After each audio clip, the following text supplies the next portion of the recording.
Hello, everyone. Welcome to this course on installation and commissioning of electromechanical equipment. I am Chui Mingjun. Today, we will study Chapter 1, Electrical Control of Automatic Punching Equipment, PLC Power Supply Circuit.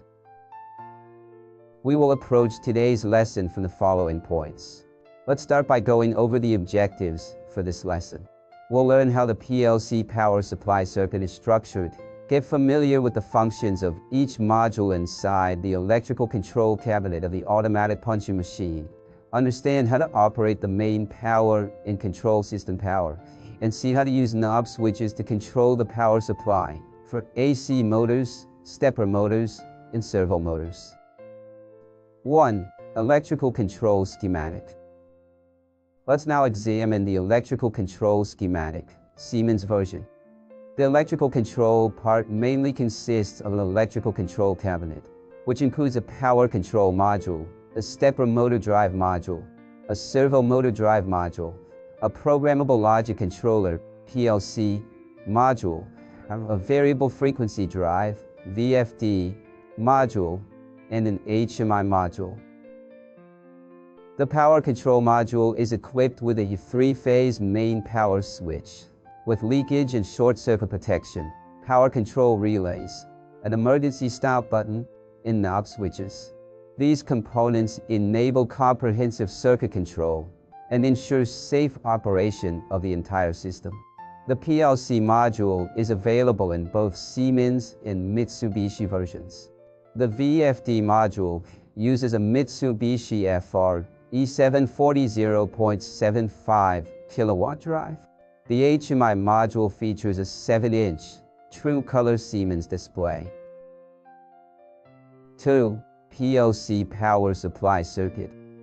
Next, let's focus on the PLC power supply circuit. The 24-volt DC power supply circuit works as follows. Once the AC contactor closes, one phase, L33, is tapped to supply power to the DC power supply unit, HS. 145 24 volts. Electrical components are powered by either DC or AC. Low power components, such as PLCs and HMIs, typically use a 24-volt DC supply, which is provided by a dedicated DC power supply unit. Now, let's look at the main power switch. Equipped with current-type leakage protection, it controls the total power supply of the trading device. When the device's working power is connected and the main power switch is turned on, 3 indicators will light up.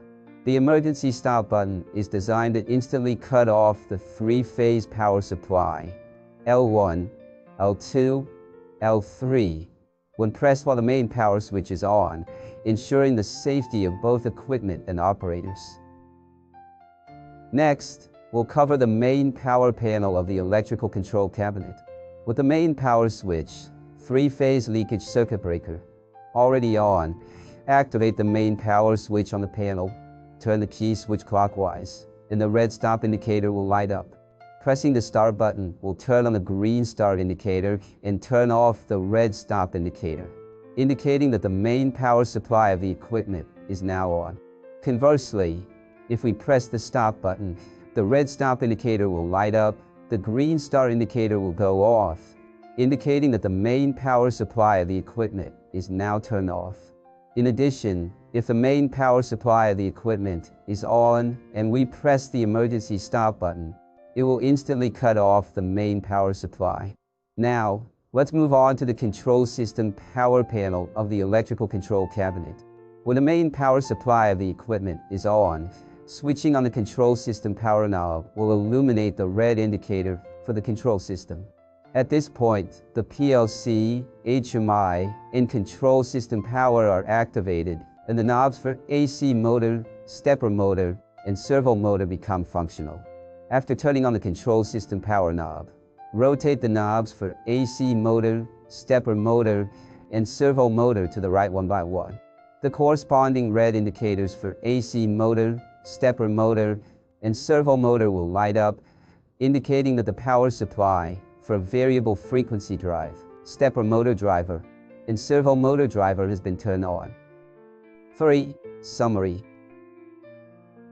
In today's lesson, we took a close look at the electrical control schematic of the automatic punching machine, with a focus on the composition and function of the PLC power supply circuit.